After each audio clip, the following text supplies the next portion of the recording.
Ngaku belum move on, Angelina Sondakh masih sering mimpikan Adjie Massaid.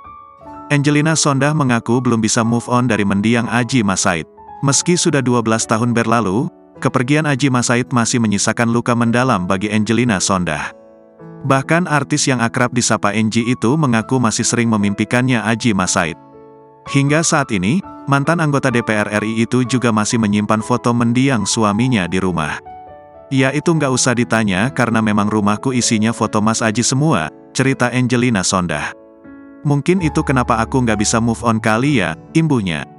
Ia semakin sulit move on karena putra sematawayangnya, Kanu Massaid, ternyata memiliki sifat yang sama seperti ayahnya. Bukan cuma itu, Kanu juga memiliki hobi yang sama dengan mendiang Adjie Massaid, yakni bermain bola.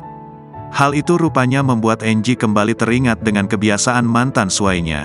Angie juga terpaksa tak mengizinkan Kanu yang mendapat beasiswa di Barca untuk bermain bola karena tak ingin berjauhan dengan putra sematawayangnya.